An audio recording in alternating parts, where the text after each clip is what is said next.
bir qadam bir ovoz namoyish sadolari butun dunyoda yangradi. 15 mart kuni dunyo miqyosida 15 davlat 18 shaharda keng ko'lamli Xitoyga qarshi namoyish elib berildi.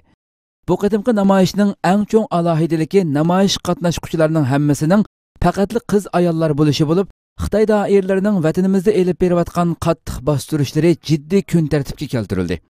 Har qaysi davlatlardagi tashkilotlar o'z davlatlarida bir qadam bir ovoz shuari bilan namoyish o'rinlashtirgan bo'lib, Turkiyada faoliyat qilayotgan Sharq Turkiston tashkilotlar birligimi Istanbulning Bayo'g'li maydonida keng ko'lamli namoyish o'rinlashtirdi.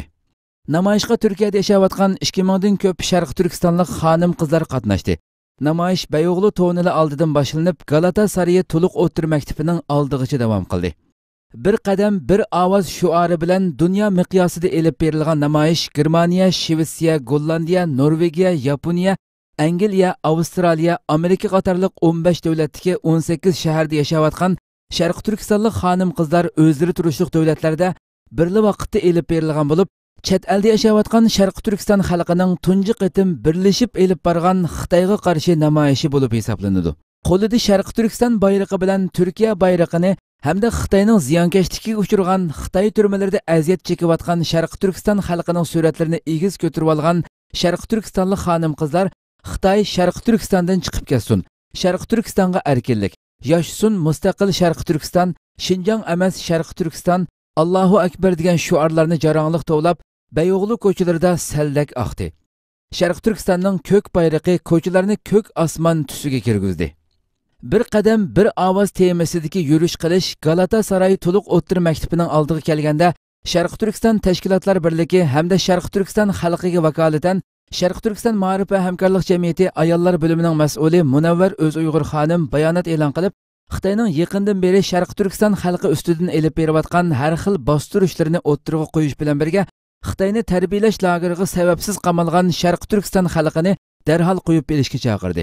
Sharq Turkiston tashkilotlar birligidan tashkillangan bir hay'at Sharq Turkiston xalqiga vakolatan Istanbuldagi Birlashgan Millatlar Tashkiloti ishxonasi xodimlariga Xitoyning Sharq Turkistonda axborotni qattiq kontrol qilib olib, Sharq Turkiston xalqini chet eldagi ota-ona va tuqqanlari bilan aloqa qilishini cheklaganligi, hatto chet eldagi tuqqanlari bilan aloqa qilganlarni turmaga qamab zulm qilganligi, sababsiz 2 milliondan ortiq Sharq Turkiston xalqini qaralsiz holda atalmış tarbiyalash lageri nomidagi turmalarga qamab olganligi, erlarni turma va tarbiyalash o'rinlariga qamab, er kishi qolmagan oilalarga Xitoy bilan Uyg'urlarni tuqqanlashtirish nomi bilan Xitoylarni o'rinlashtirib qo'yganligi, Birlashgan Millatlar Tashkilotidan Xitoyning Sharq Turkiston haqidagi axborotni qattiq tizgirlab elib berayotgan insoniyatga qarshi qilmishlari haqida bevosita tekshirish elib berishini, Malaysiyada tutib turilayotgan Uyg'urlarni Malaysiya hukumatining Xitoyga o'tkazib berishini to'sib qilishi qatorliqlar talab qilingan bir parcha dokument sunildi.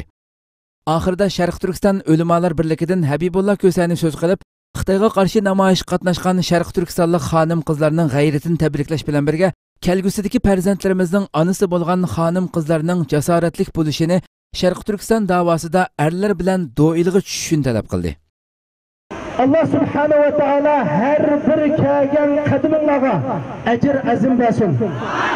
Allah subhanahu wa ta'ala zulmga qarshi turgan haqqoniyatchi musulmonlardan qilsin. Bizning pirlab yo'limiz bor qarindoshlar. Mayli yashayli ta bizning Sharq Turkiston zolim kafirlardan ozod bo'luvchilik. En ahirki hemşirimiz karanlık zindanlardan çıkıcılık biz muşu davayimizni davamlaştırışını muşlar koçulara tükülümüz. Eğer bizge şu zulümden kurtuluş kandak kulumuzdan kelse şunu kılımız karındaşlar. Allah subhanahu ve teala günahlarını affetsin. Muş hak yolda çıkanlar için Allah subhanahu ve teala bu nam emellerini kıyamet günüsü yakşı emellerini katardan kılsın. Allah subhanahu wa ta'ala sizlerden çıkan her kandak bir farzand çukum mücahid, çukum inkılapçı, çukum hakkaniyetçi çıkıdı. Çünkü senin tümüründe eklatkan bu kan çukum evlatlığa ötüdü.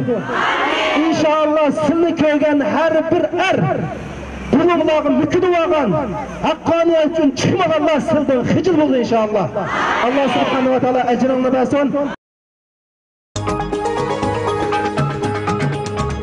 Türkiye armiyasi Shimoliy Iroqda terrorchilarga ajallik zarba berdi. Türkiye Ovozi radiosi xabarida bildirilishicha, Türkiye Bosh shtab boshqarmasining bildirgan bayonotida Iroqning shimolidagi terrorlik tashkilotiga oid nishonlar davomli bitchit qilinayotgan bo'lib, tunugun bu doirada Haqquruq va Zab rayonlarida havo hujumlari elib berilib, terrorchilarga oid 8 nishon yer bilan yakson qilib etilgan. Urush aeroplanlari vazifalarini muvaffaqiyatli tamomlagandan keyin bexatar holda bazalariga qaytgan. Berma 8 mingdan ortiq arakanlik orasidan faqat 374 kishini tanladi. Berma hukumati Bangladesh hukumati bilan tuzgan kelishim doirasida yurtlariga qaytishi talab qilinib tizimlikka topshirilgan 8 mingdan ortiq arakanlik musulmondan faqat 374 ning shartlarining qaytish o'lchamiga tushadiganligini bildirdi. Türkiye Ovozi radiosining xabarida bildirilishicha, Berma Tashqi ishlar ministrligi doimiy katibi Mind To bayonot berib, Bangladesh hukumatining Bermaga 8 mingdan ortiq arakanlik musulmonning tizimligini topshirganligini, bulardan faqat 374 ning yurtlariga qaytish shartiga tushadiganligini bildirdi va so'zini davomlashtirib, Bangladesh hukumatiga 374 kishining tizimligini topshirdik. Bular ziminlariga qaytadigan tunji turkum kishilar bo'lishi mumkin dedi. Arakanda 1970-yillarda 2 milliondek musulmonning yashaydiganligi taxmin qilinayotgan bo'lsa-mu, Berma doiralarining sistemalik holda davomlashtirgan zo'ravon siyosatlari keltirib chiqargan ko'chish to'lqini sababidan bu son navbatda 300 mingga yetmaydi. BDTning sonliq ma'lumotlariga qaraganda faqat o'tgan yili 25-avgustdan buyon Arakandan qaytishga majbur bo'lib qolib, Bangladeshga kelganlarning soni 700 mingdan oshib ketgan. Xalqaro kishilik huquq tashkilotlari sun'iy hamra ko'rinishlarini tarqatib, yuzlarcha yezining vayron qilib tashlanganligini dalilladi. Senator Marco Rubio Xitoyga qo'yilgan iqtisodiy tadbirlarning yanada kuchaytirilishini talab qildi. Erkin Osiyo radiosining xabarida bildirilishicha, Amerika Kengash palatasining a'zosi Marco Rubio Xitoyga qo'yilgan iqtisodiy tadbirlarning yetarli bo'lmayotganligini bildirdi. U seshanba kuni New York vaqti gazetida e'lon qilgan obzorida Xitoyning erkin tijoratga xilof harakatlari bilan kurash qilish uchun yanada qattiq tadbirlarning elinishi kerakligini, Amerikaning bu jihatda qo'lidagi barliq amallarni to'liq ishga selishi kerakligini bildirdi. Marco Rubio Xitoy doiralarining erkin tijorat qoidalariga xilof holda adolatsiz raqobat elib berish, Amerikaning aqliy mulklarini o'g'irlash, Xitoyga kirmoqchi bo'lgan chet el shirkatlarini o'zining o'g'irlik va jasuslik planlariga yo'l ochib beradigan kelishimlarga qo'l qo'yishga majburlash hamda pul qimmatini kontrol qilish qatorliq vositalar orqali Amerika shirkatlari bilan Amerika xalqining manfaatiga og'ir ziyon selayotganligini bayon qilgan. Trump hukumati yaqinda Xitoyning iqtisodiy jihatdagi adolatsiz raqobatlarining oldini olish uchun Xitoydan kiradigan alyumin turidagi ba'zi mallarga qo'yiladigan chegara bejini o'stirish qatorliq bir qator tadbirlarni olgan edi. Marco Rubio bu tadbirlarni qarshi olish bilan birga Trump hukumatini yanada keng doirani o'z ichiga oladigan tadbirlarni ishga solishga da'vat qilgan.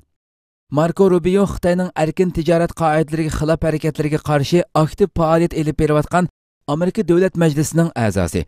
Bu yil 2-oyda Xitoyning Huawei va Zhongshin shirkatlari ishlab chiqargan telefon aloqa uskunalarining Amerikada setilishini cheklashdimi asosligi Marco Rubio bilan Tom Cotton qatorliqlar kuch chiqargan edi.